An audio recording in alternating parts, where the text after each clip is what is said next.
Ma'am, should I start?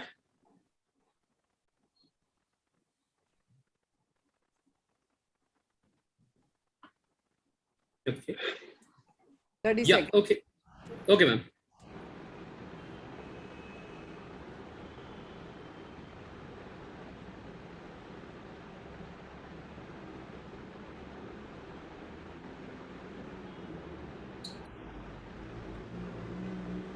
Okay, I think we're at, okay, I'll start. Okay, good evening, all of you, and thank you for joining us. My name is Aravind, and I'm extremely delighted to welcome all of you to our third webinar as part of a new Right to Information series called Conversations on RTI, which is being anchored by Shailesh Gandhi, sir, who's a very well-known activist, RTI evangelist, and a former Central Information Commissioner. We're extremely happy to have with us today Professor Dr. Sridhar Acharyulu, who is himself a leading legal luminary and one of the most pro-transparency commissioners we've ever had. He has been instrumental in passing some really remarkable orders during his tenure at the commission. So allow me to take this chance to thank both Shailesh sir and Professor Acharyulu for joining us. So thank you for joining us. For those of you who are new to us today, Moneylife Foundation is a not-for-profit organization that's primarily engaged in spreading financial literacy and advocacy for savers. Our Right to Information Center, which is being supported by the Thakur Foundation, has been doing its best to promote the use of RTI in various ways, including the RTI app, which now allows you to ask questions about RTI to a panel of experts in any language by text, audio, or a video.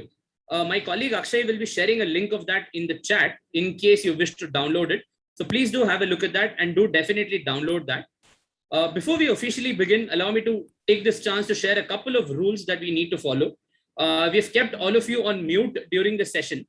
This is for the benefit of the speakers and the participants involved, and we'll unmute you during the Q&A. For optimal viewing, I'm going to request you to keep the webinar on speaker view. This meeting is being recorded, and a copy of this will be uploaded on our YouTube channel, Moneylife TV. So you can always look back at that video.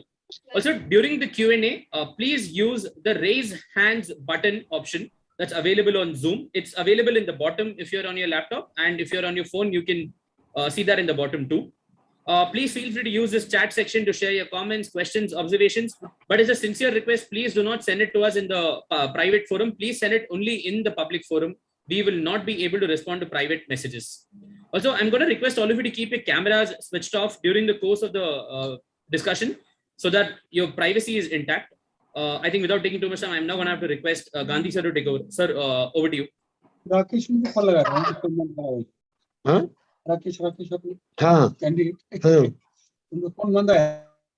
Thank you, Arvind. Sridhar Acharyulu is a very good friend of mine and one of the few information commissioners I truly respect. But he's had a very interesting career. He has at least 3 roles that I know of, and there may be others. He's a very good journalist, a very good commissioner, and now, not now, even earlier an academician. I don't know which role he does best, but as a commissioner, he certainly did very well. What a lot of us do not know is that one of the first usages of RTI was done by friend Sridhar in 1986. Yes, much before we made the RTI Act. If I recall correctly, that is the year that Justice made the first proposed bill for RTI. Sridhar was actually using it. And Sridhar, could you share the experience with us? That's a wonderful memory of my experience also. I was an investigative journalist in a Telugu newspaper. I went to Tirupati, though it was not my area of duty. I was supposed to confine to Hyderabad only. But I took some curiosity, out of curiosity, I took some interest in probing into the activities of Tirumala Tirupati Devasthan, the richest temple trust in the country after Tiruvananthapuram. So I found lots of irregularities, financial irregularities, and new schemes like pre-qualified contracts. In 85, people do not know what is pre-qualified contract. At the time, they have introduced it. And with that, they have finished off the small contractors and benefited big, very rich contractors, giving them 40% advances. They themselves give 40% advance, and then bank advance also will be there. And they'll be constructing the buildings which are designed by the TTD. So this, I found it very scandalous. And then when I started collecting the information, it was really revealing. Then I filed 9 investigative reports in my newspaper, the circulation of which was gone simply because of my reports, gone by thousands of copies extra. Then Chief Minister N.T. Ramarao was very angry because I was exposing one of the very, very prestigious temple trust. Then he ordered a judicial inquiry into it. That was a good thing he did. And then what he said was, the person who reported it must prove it. He said he will not appoint anybody to get into these things. And the person who reported, that is Sridhar, has to report it, has to prove it. Then my newspaper management also said, because you wrote, please do it. We'll support you. Luckily, they supported me. Then when I was in Tirupati for attending the Commission of Inquiry, I wanted to see the files of the contract engineering, chief engineering files of contracts under TTD. I made an application, interim application before the judiciary, before the High Court, retired High Court judge. Then he said, we never had such a thing happen in this country. Nobody asked for inspection of a file. They said, I'm asking. Now you decide. I'm asking for it. Then the executive officer is an IAS officer, because it's a very rich temple. Government appoints a very senior IAS officer who is of the cadre of chief secretary, almost chief secretary. So he was a very influential officer. He said, it's my file. Who is he to ask for it? I said, who are you? I said, who are you? You are an executive officer of a trust board.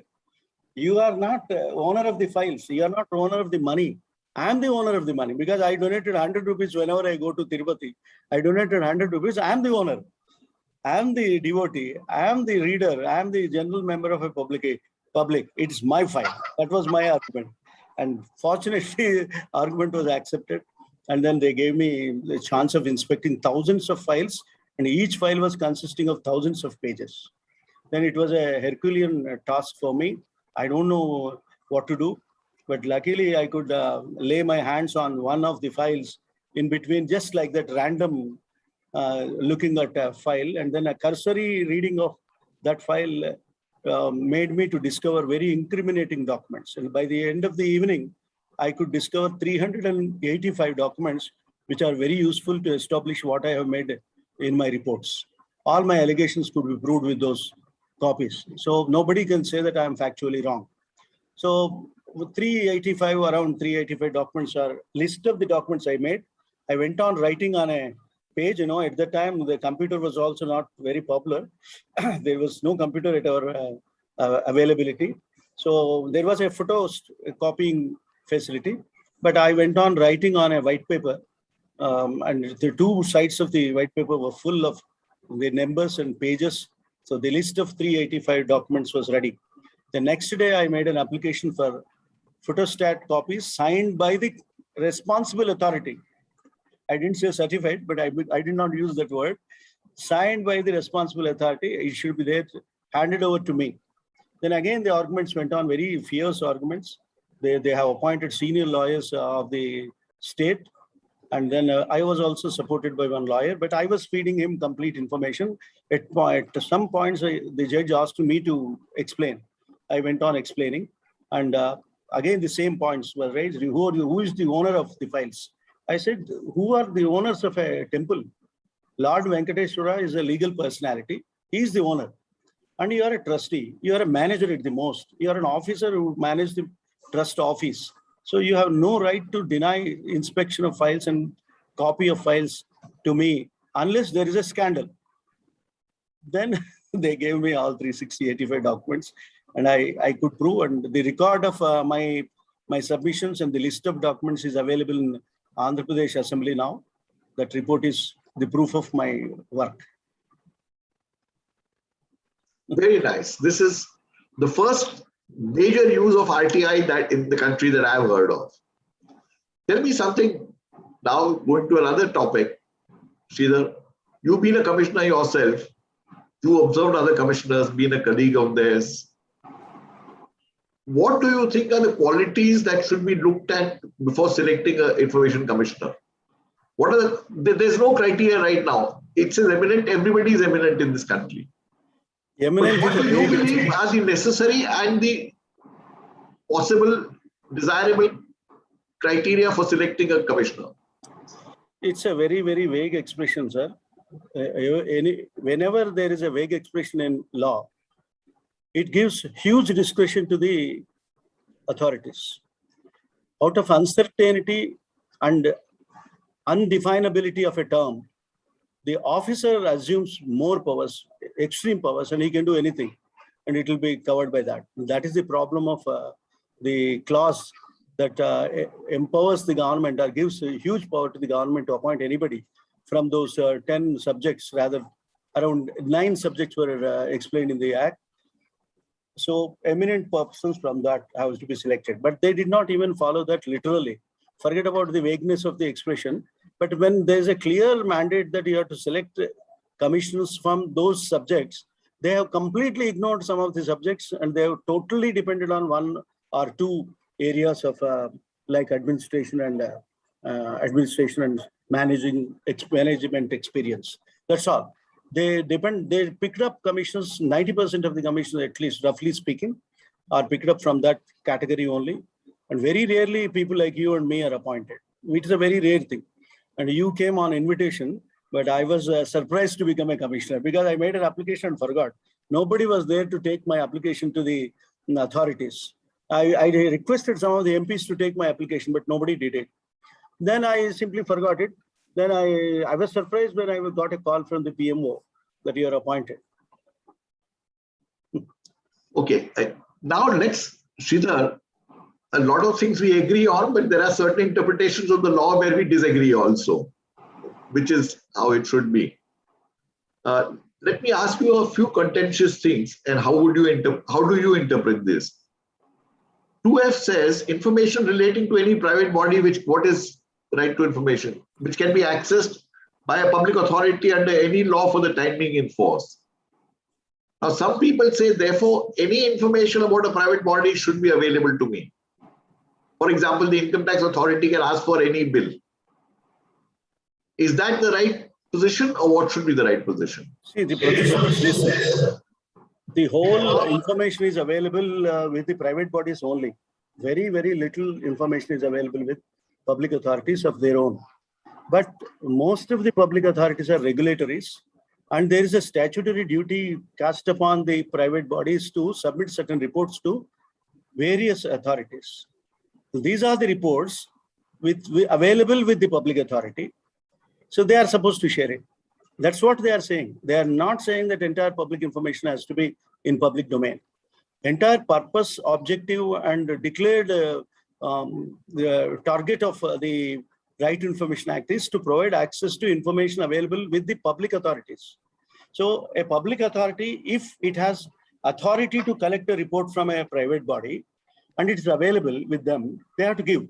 Even without this definition, it should be made available to us. Even without this sentence, the last part of definition of information, the citizen is entitled to it.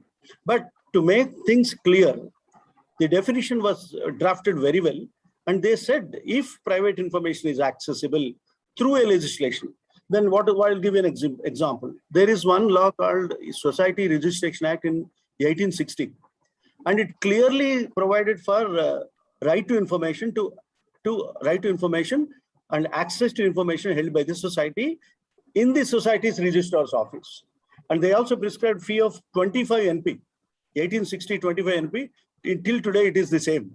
In one of the orders, I said you should collect only 25 NP and give the entire information. I gave an order because the interpretation of the high courts of this clause was very discouraging. In my view, if information is accessible through a legislation in force, that information is part of the definition of information. That means what? the entire RTI Act can deal with it, and every information commissioner can direct that information to be given. Even if the RTI application was not filed through a public authority, even if it is filed against the private authority, if law provided for access to that information according to this definition, I think everybody is entitled. But courts said, the courts gave a limited interpretation, restrictive interpretation. What they said is, okay, yes, you have access, but that access should be guided by that enactment, not by RTI. That was not correct interpretation according to my understanding. But whatever courts say, that becomes law according to Constitution. So I used that also. What I said is, one private school was denying the information in Delhi. I said, you are a school regulated by Department of Education, and you have submitted these reports to Department of Education. Then why are you hesitating to give the copy to me? Then they said, no, we are a private body. We do not fall under the definition of public authority. Then I said, are you run by a society or not? They said, yes, we are run by a society. Then I showed the 1860 Society Registration Act, and I made them to give information. The another great experience of mine is, and I think that's a correct position of law. Even today, it was not overruled till today. That is, a private hospital was sought to give information about the medical records of a father of an advocate. Advocate was the petitioner. That hospital said, I am a private hospital, I refuse. Then I used the definition which you have quoted, the definition of information, which says that if any other law provides access to information held by private bodies, it also can be sought under RTI Act. Then I said, I researched. That research resulted in discovery of the Medical Council of India Act and rules made thereunder. According to rules made under that law, if a patient asks for information about medical records, patient or his legal representatives ask for it, they have to deliver it within 72 hours. And there should be a mechanism in every hospital. Every doctor, they don't even say hospital, every doctor they say, whether private, public, RMP or PMP, whoever is the practicing doctor, is supposed to deliver the information within 72 hours. Then I collected various other examples and rules from different jurisprudences, and I presented a very big judgment. I was accused of giving large judgments. I was doing it because I know that I will never be allowed to argue or to defend my case, and I do not know whether anybody will defend my case. So I thought I should incorporate all those supporting points, merit points, if there are any, in my judgment itself. If somebody reads it, some advocate reads it and finds it as legitimate point, he can put it before the writ petition. That was my idea. So I gave long judgments, and it is another 50 to 60 page judgment wherein I explained why this information has to be shared. And luckily, the principal secretary of medical and health was given this report by the principal secretary of law at that point of time. Somehow that law secretary came into contact with me. Then he casually asked what kind of a judgment I gave. I referred to this. He was curious to know about it, and then I shared a copy with him. And the copy was sent to Principal Secretary Health and Health Services, and he was instructed to give the copy of this judgment to all the hospitals in India, to say that every patient has right to medical records of treatment. But you know what is happening. And the man went in appeal. The hospital, private hospital, went in appeal to Delhi, not appeal, writ petition to Delhi High Court. And Delhi High Court said, did you give the information or not? He said, no, sir, I yet to give. Now you give the information, I will defer the hearing of the case. So he was asked to give information at the threshold of the writ petition. That should be the right course of action expected of higher judiciary. I hope everybody will do like that. So there's a letter that has been written by 15 of us to the Chief Justice. Would you like to talk about that briefly? Yeah, you have raised a very, very pertinent point of difference between writ petition and appeal. RTI Act is damn clear on the one point that there is no further appeal available and over and above the judgment of Information Commissioner. Where there is no possibility of appeal, there is only one possibility of filing a writ petition for a judicial review, which is a general basic constitutional proposition and basic structure, part of the basic structure of the Constitution also, judicial review. Because the Information Commission is a legal statutory authority, the decision of any statutory authority can be reviewed. The statutory authority includes even President of India. You know, Besar Bommai case says, even if President of India takes a decision, we don't question him, but we will review his decision. So that's how everything has come under judicial review, and I agree with that. It's a most important, profound federal constitutionalism-based rule. I welcome it. But the process of judicial review is about the process of legality, legal process of the judgment given by the authority, order given by the authority. If the order given by the authority is legally flawless on the point of procedure, writ petition cannot lie.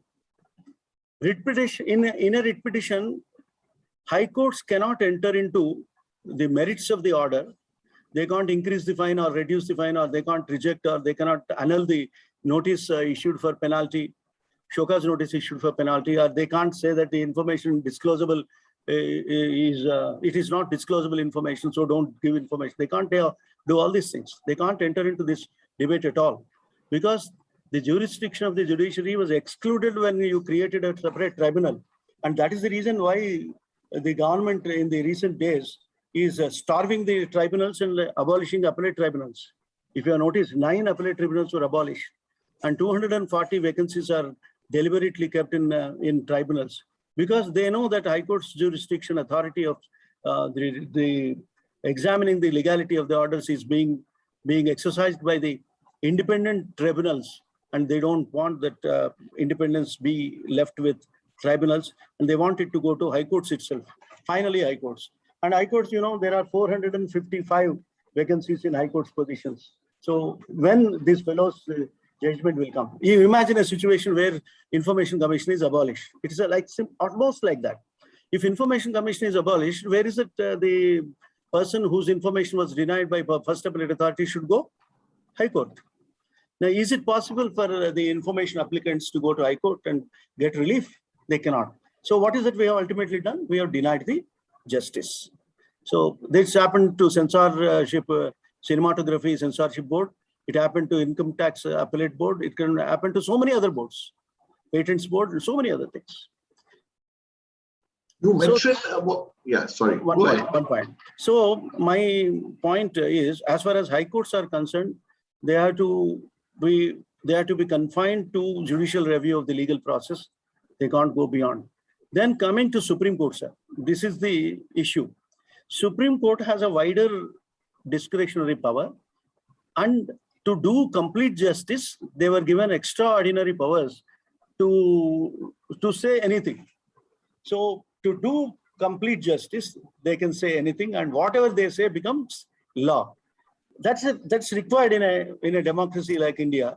But if that is used to stop the disclosure of the information, and that is used against transparency, that is used against information legislation, I think it's a very pathetic state, very, very sad state of affairs.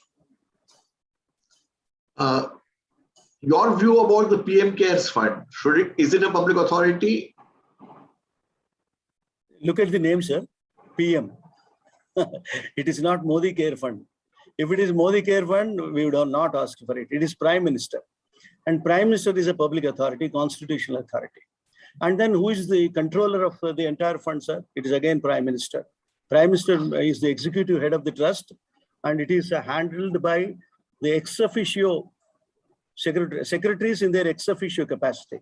That means if he is not a chief secretary or a principal secretary of a particular department, he cannot touch it. That means what? You are using the public authority, you are using the authority conferred by the Constitution, and you are operating in public domain, and you are collecting the donations because it is a PM Care Fund. If it is a Sridhar Care Fund, nobody will give donations to it.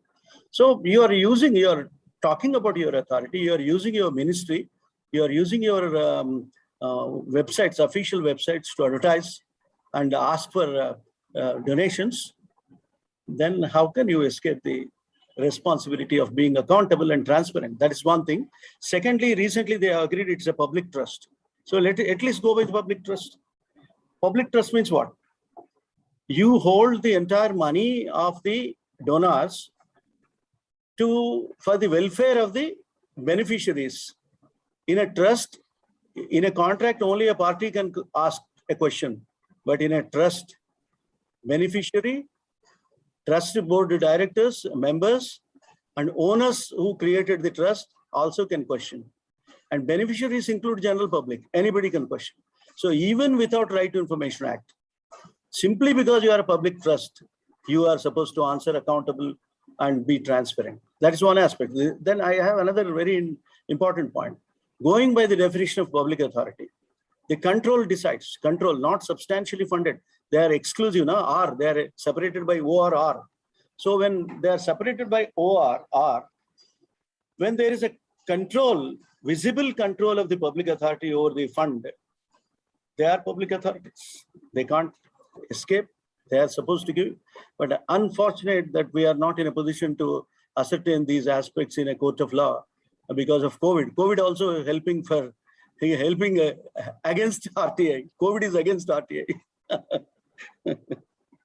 And so the major political parties of the country, as far as I'm aware, they are disobeying the order of the commission, not even challenging it.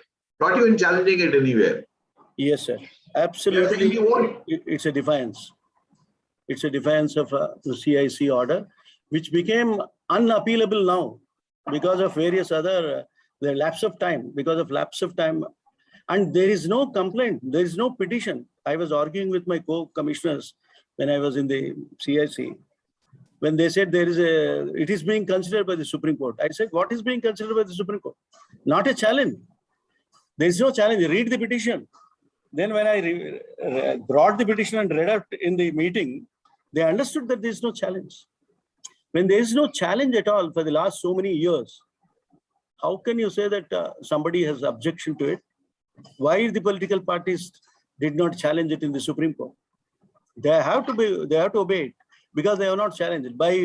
By silence, they have accepted to the decision of the CIC.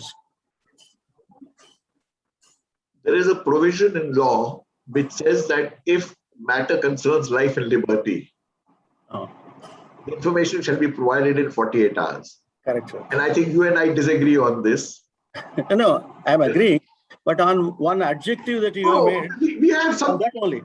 Your orders are very well articulated and legally strong, sir. That's what I would like to place an appreciation for you. And I was surprised. What should constitute life and liberty? Let me tell you, sir. I was surprised when you have used your general understanding of law so perfectly. And the best example I can quote, which is very legally strong order from you, is that case about Reserve Bank of India, which was word by word supported, upheld by the Supreme Court twice, not once, twice. So that goes to your credit, and I appreciate you for that. And today, if banks are still fighting against that, it is only because the strength of the order, that strength was supplied by you. Here also, you were very reasonably on liberty related information also, but you said there should be a grave threat to life. That's where I differ. If the petitioner proves a grave threat to life, then that related information has to be given within 48 hours. So whenever we add such adjectives, sir, law becomes weak. That is my appeal to you and even the High Court and Supreme Court also. That is the point. Otherwise, if it relates to, so it is concerning that enough. A concern and a relation has to be established. Then I am entitled to a life and liberty related information within 48 hours. And if commission or for any authority for some reason doesn't understand or doesn't consider it as a life and liberty related information, at least they should give in 20 days or 29 days or 30 days. In 30 days, of course, it must be. But I wanted to ask you, have you come across any case where 48 hours information has been provided? Never. And sir, another point I'd like to tell you. Until I raised this question in CIC, there was no mechanism for receiving a complaint that information was not given in 48 hours. 48 hours. Yeah, they were not given. And when I was discussing the norms and rules, do you know what was the opposition I faced? No. Registrar will decide whether it is life-related. And I said, who is the registrar to decide? What is his authority? Then what is that he is supposed to do? Then I said, whenever a petitioner claims that his information request was life and liberty related, it should be immediately sent on that day on priority to the concerned commissioner. And commissioner will decide whether it is to be notices should be given or not. And commissioner has to give notices in minimum possible time. If you can reach the other party within 1 week, don't wait beyond 1 week. That was the norm I have created. I fought for it in 4 or 5 committee meetings, and ultimately they have accepted it. And a mechanism is now visible in the CIH. I don't know whether it is still there, but it is there, and we have made certain norms on that during my term of office. And I fought, and I not fought, I can say I pleaded. I repeatedly talked about it, and they started saying that it was my class. 48 hours class is Sridhar's class. Okay. On the RBI that you mentioned, one of the participants today, David Riskina, has felt that the Commission's orders were wrong on the following counts. One, he says the US law exempts information relating to regulatory bodies in financial matters. Therefore, how can you rule like this and ask for information to be given? What do you feel? See, sir, India's Right to Information Act is the best because we don't have such a provision. Number one. Number two, when you are a regulatory and financial regulators are coming to your notice, you don't take action, you don't inspect, you don't share the inspection reports, you don't collect back the people's money evaded by the big businessman. It's a crime. It's a crime, sir. And crime, when you have authority to tackle the crime with your regulatory power, you are performing a public function. And there it is not, it doesn't remain a financial matter, sir. It becomes a matter of ascertaining the power of the state against the criminal. It is a criminal power, sir. And basic power of the state is to see the crimes are prevented and criminals are punished. That is the basic power of the state. And judiciary, when it enters into the mechanism of adjudication of justice, it is open body, sir. It is the openness of judiciary is an established norm over centuries, not constitutional power, sir. They are supposed to be open. They were open since centuries. In a public meeting, the justice was being dispensed. They are supposed to dispense justice only in the public sphere, public in openness, transparently. Every trial has to be done in open, and exception is in camera. So this is the real right to accountability of the people against the judiciary. This is the real power of the people to seek accountability of the why the adjudication is being happened in public, sir? Only to have public scrutiny. The people have a right to have a scrutiny of the judicial proceedings. And when a financial matter gets converts into a financial indiscipline and financial crime, when it is supposed to be probed, examined, and to be tried before the court of law, how can it become a confidential matter? How can it become a financial matter? It will never be considered as a financial matter. He also raises an issue about one commissioner. I was a single commissioner sitting in that bench, disagreeing with the order of a full bench, including the chief commissioner, which is what I had done. And I'll explain the reasoning for this. The previous order of the full bench had not come to any conclusion that the information was exempt. In fact, in some sentences, they say this information should be made available, but Deputy Governor of Reserve Bank says it should not be given. Therefore, we are agreeing that it should not be given. Two, it was a review of an earlier decision by Professor Ansari saying that information should be given, which powers of review the commission doesn't have. No way. I had held that the decision is per incurium, and the Supreme Court has taken note of it and said, the commissioner said it is per incurium, then they don't comment on it. So the Supreme Court was aware of it when they upheld the decision of the commission. Correct. But on fiduciary, he also contends that this is information in a fiduciary relationship. What do you think, sir? Absolutely. If it is because it is fiduciary, you should give. You can't use fiduciary for concealing the information. The information, again, the point here is the point I raised before TTD. Your money is not your money. It is public money. You are a manager. You are at the most a trustee. So you are supposed to manage the finances of the nation for the benefit of the nation, for the benefit of the general public.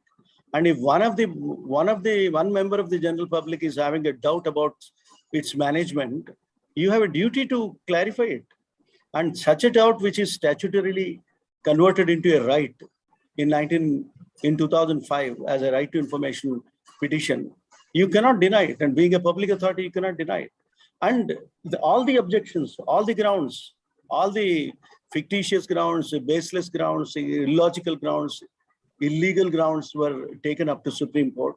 Supreme Court examined each and every point in a very, very exhaustive manner and came to a conclusion that all those grounds collapse. And you don't have a ground to stand. All the grounds are collapsed. So where are you? How can you say that I don't give this information? And that is the point I tried to use in one of the second appeals that was before me, where I stated that I did not consider PIO as not responsible for the denial of information because he is following the directive of Board of Governors. And the Board of Governors issued a resolution saying that these are the information which I don't want to give. When it is so clear that the governor and other board members are refusing to honor the judgment of the Supreme Court in Jayanti Lal case, how can I issue notice to a PIO? He is a helpless executor of the orders of the higher officers. Then writing all this, I issued a notice to the governor of Reserve Bank of India as deeming him as PIO, because he has a duty to implement the Supreme Court order explaining the Right to Information Act as a public authority, and they should give enough power to PIO to implement the order and the RTI. So that was the point. So you reviewing it, rescinding it, cancelling it, these are all absolutely new things which law never knew.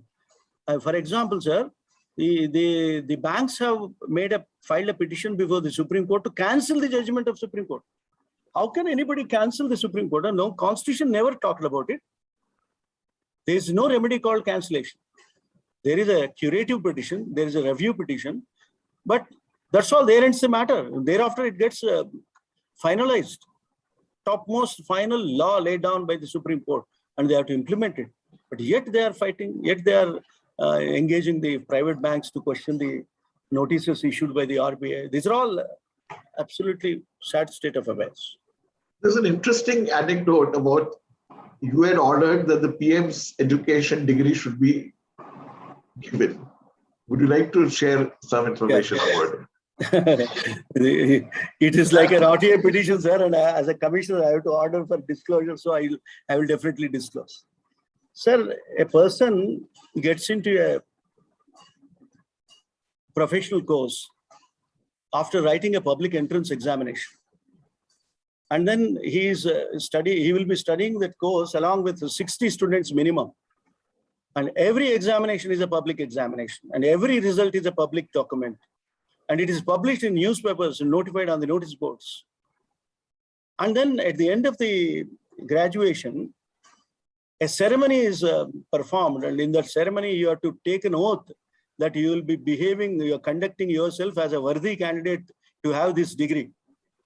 That is the Chancellor Administration, none other than Chancellor. Chancellor means head of the state. Head of the state administers the oath, and you are supposed to stand and say, I do. I say, you have to promise that I do. These are all public affairs, sir. Total, complete public affairs. Anybody can verify whether Professor Sridhar has really passed LLB, whether he has really got gold medal in LLB, whether he really got 4 gold medals in MCJ. Anybody can go and verify. They have a right to verify. It is not my private information, because gold medal is not given by my father. It was given by the university. And the money spent for making that gold medal is contributed by public in general. So how can my degree be a private information of mine? Whether I'm Prime Minister or a peon, whether I'm an information commissioner or a teacher, my degree is public information. Do you know where the case is now? Delhi High Court, sir, pending. Okay. So 10 years in Delhi High Court. 10 years, some more years to go, perhaps. Okay. Sir, the pendencies in the commissions are mounting. And now a lot of commissions, the hearings are held after 2 years and 3 years. At this rate, in another 5 years, the pending will be 5 years.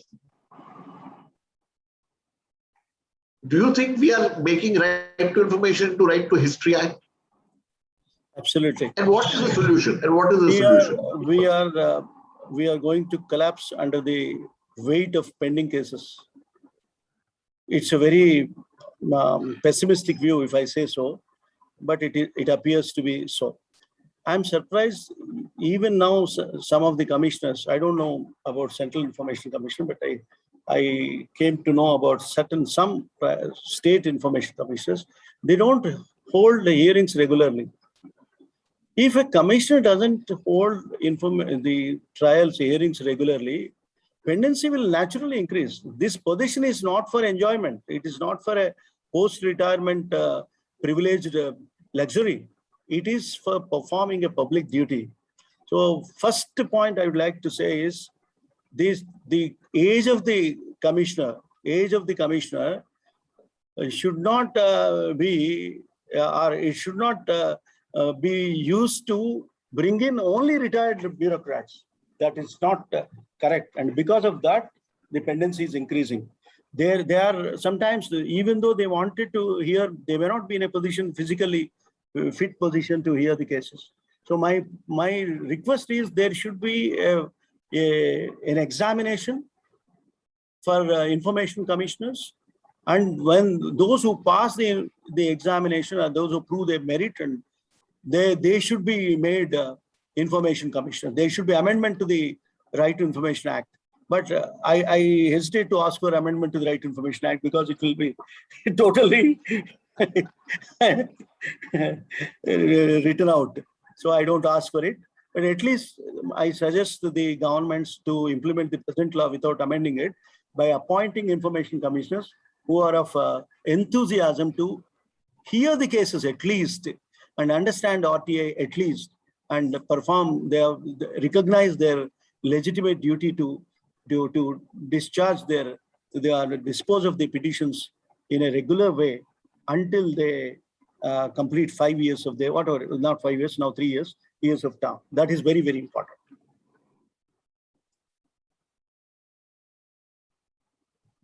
Lastly, before we go into the question and answer session,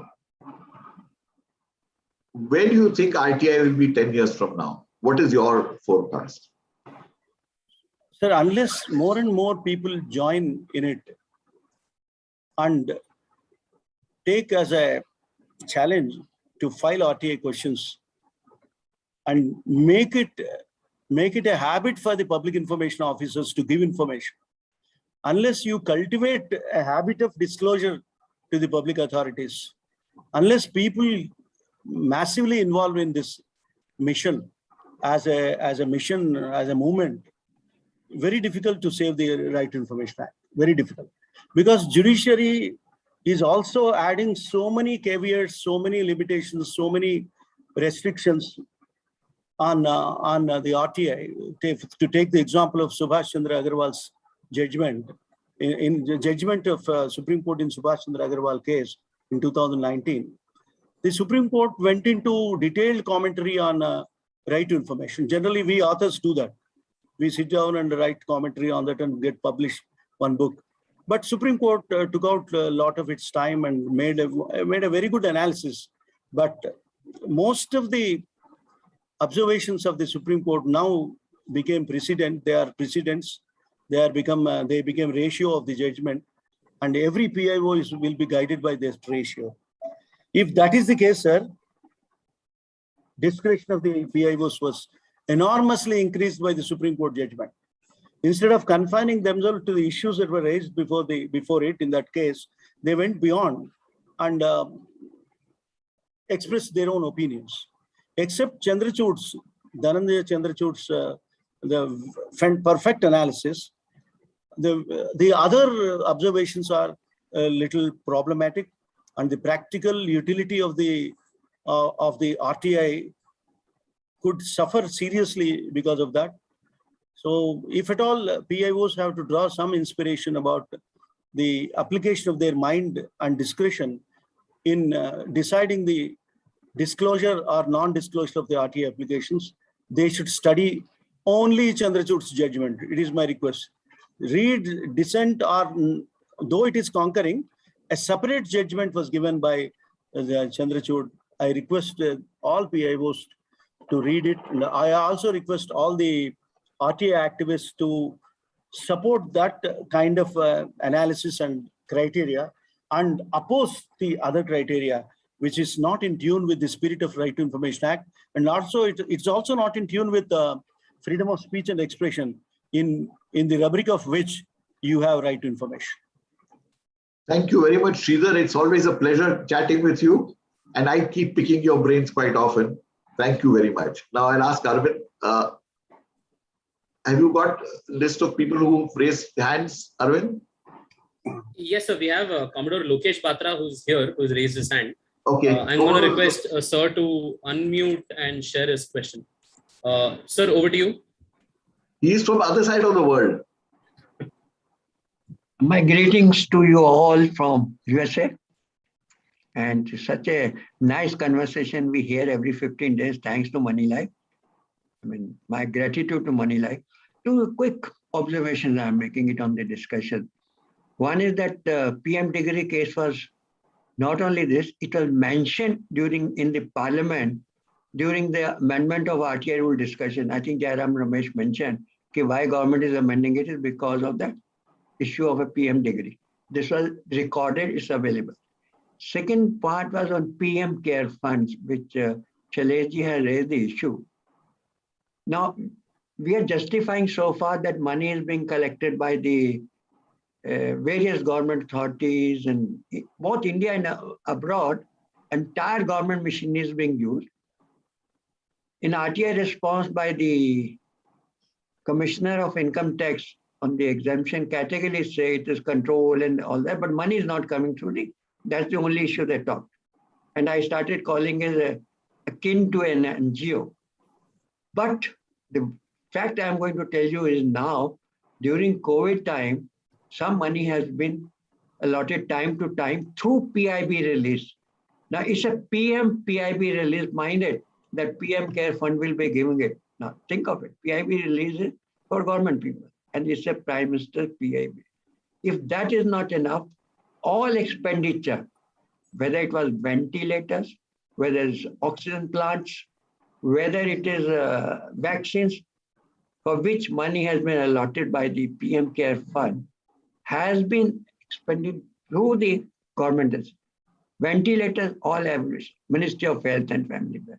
All the government agency en route till the order is placed by the government agency.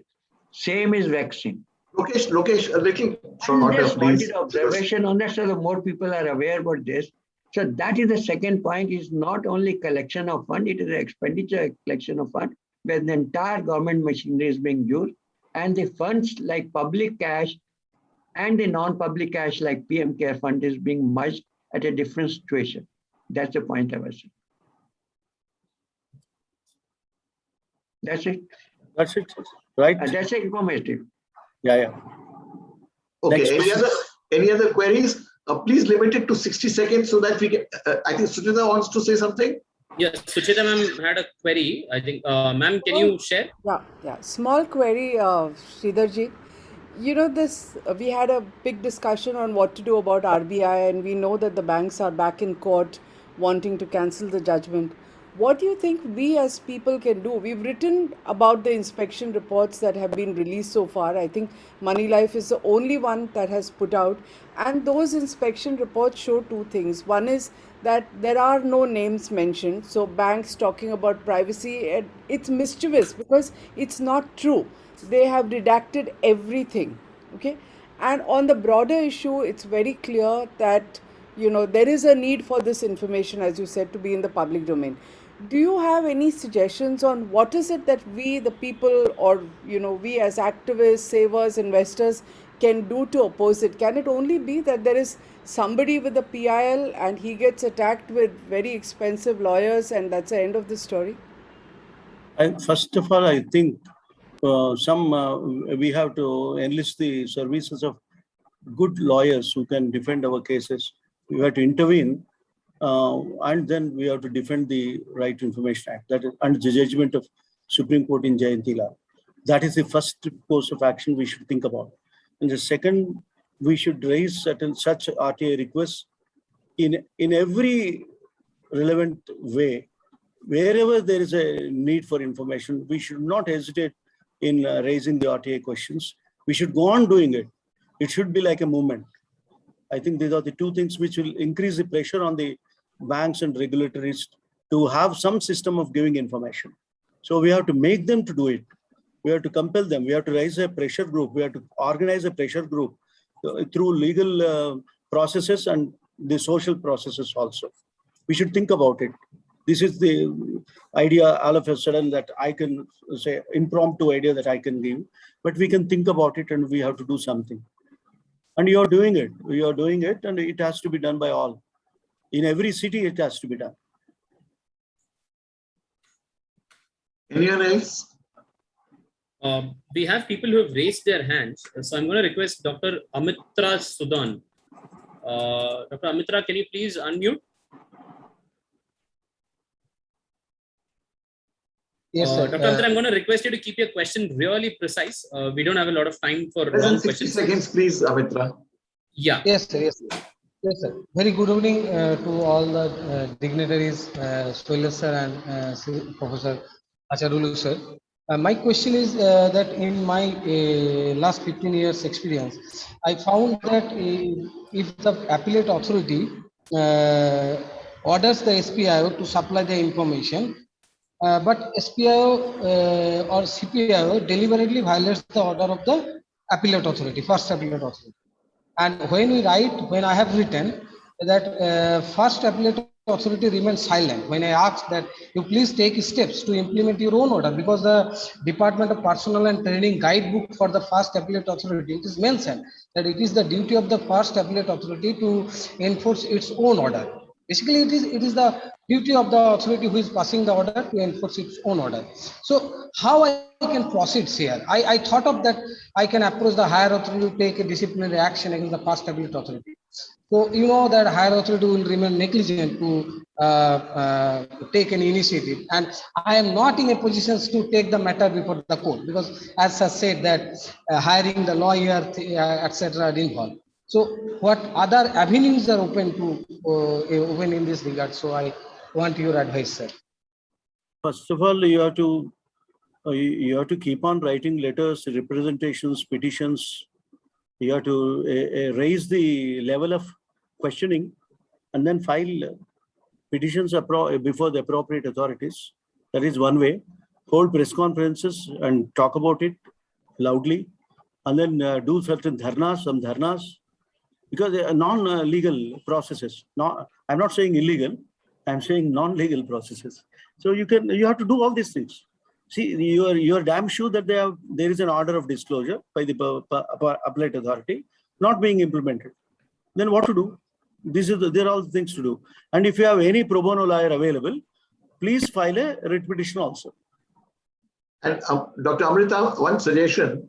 My submission is, before a commissioner, when you go for a second appeal, insist that compensation should be given to you, penalty should be levied on the PIO, and disciplinary action should be recommended. These are minimum conditions when a first appellate authority's order is disobeyed. And file a complaint before the commission. Complaint also. Okay. Can I request Mr. B. Khanna to unmute?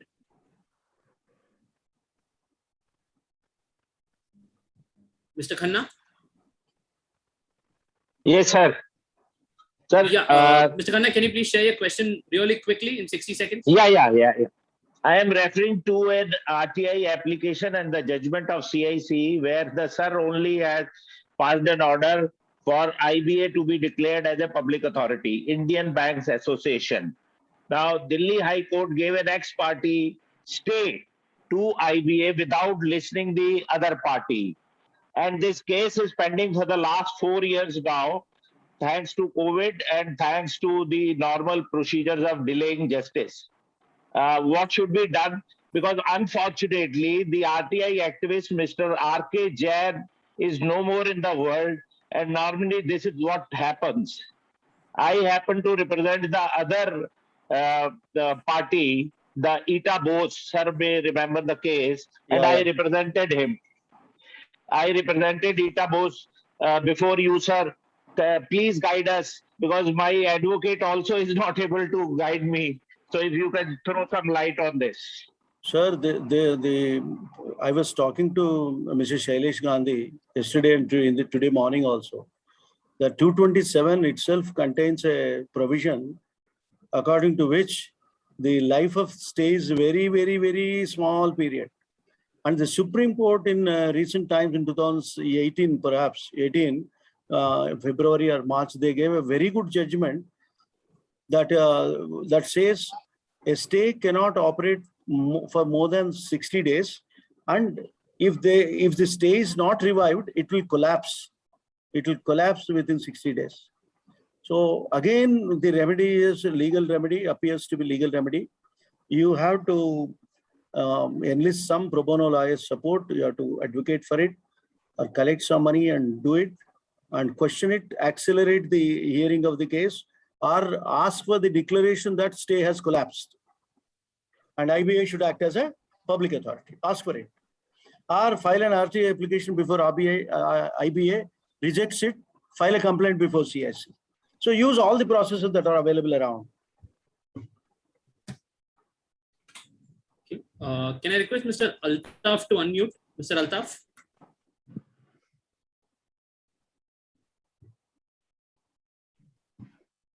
Mr. Altaf? Okay, I think Mr. Altaf is not on the call. Can I request Mr. Jagdish? Mr. Jagdish? Okay, I think they're also on mute. Okay, Mr. Jagdish, can you hear me? Jagdish is trying, but there is some technical problem. Yeah, Mr. Jagdish, we are not able to hear you clearly. No, your audio is your audio is breaking. Sir, in Maharashtra, hello? Yeah, we can hear you now. Please go ahead. In Maharashtra, a lot of anti-activists murdered by criminals. Because of one issue, they file. So how to protect anti-activists in India? It's a very big question. It's a very sad situation also. One way why I think about it is, there is a provision for not disclosing the name and the address. So the people who are going to raise troublesome questions, or I can say, if your RTA request is going to be a very serious problem, better you do not disclose your name and try to protect your name, try to defend yourself. So prevention is important. This is one thing. Secondly, there is absolutely lacunae in the mechanism, and there is laziness and scant regard for the human lives in this country. And people, when they are getting threatened, getting murdered, they are not. There is no response from the mechanism. So it's a general issue, also specifically a problem for the RTI activists. So we have to protect the RTA things, and government protection, I don't think is really a protection. So a social protection, a civil society uprising, or a strong pressure group demanding for this security of our immediate action against the culprits has to be there. A strong advocacy has to be continuously raised.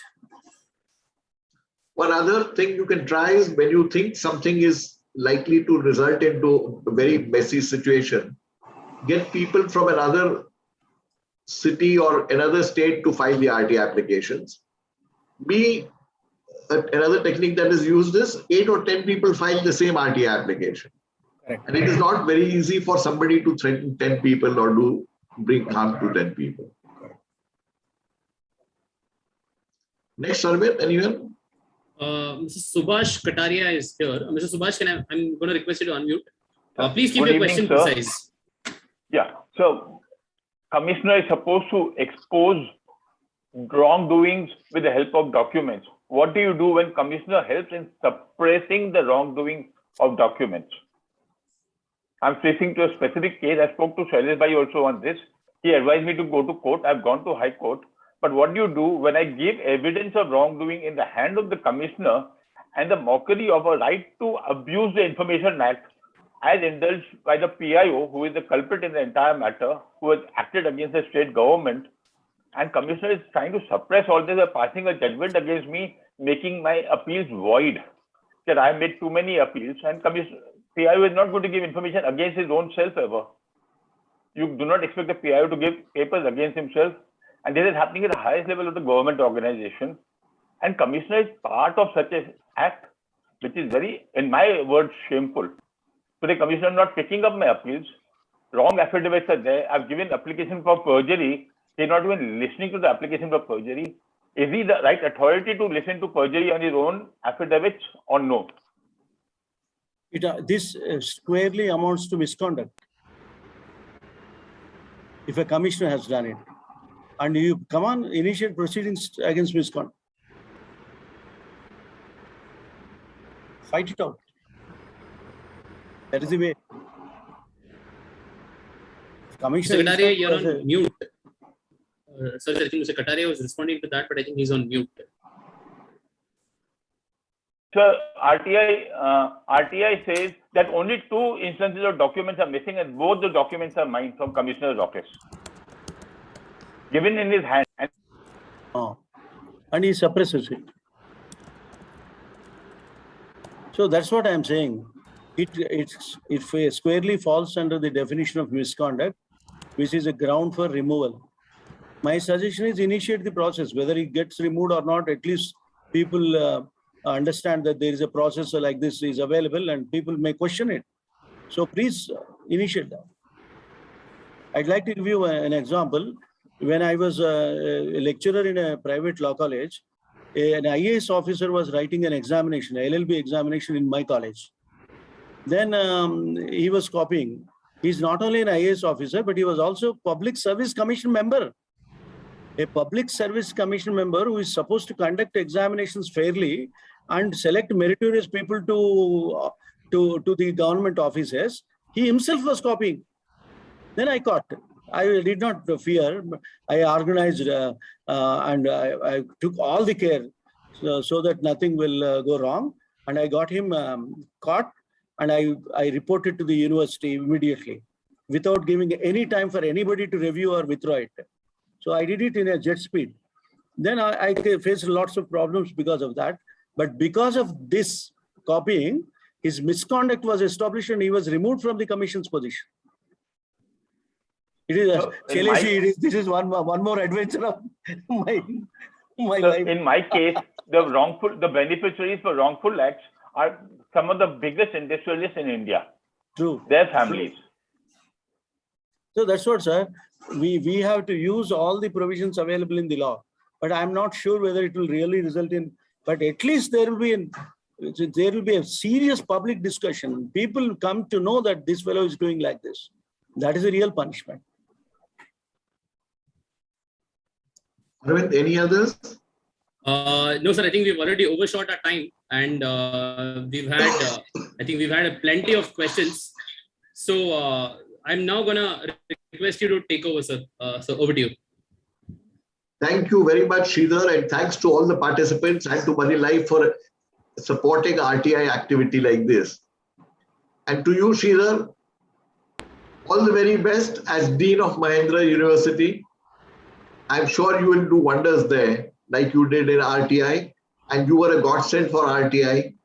We wish we had more commissioners like you. Thank you very much. Thank you, sir. Thank you for the wonderful opportunity. Fantastic. Thank you all. Okay.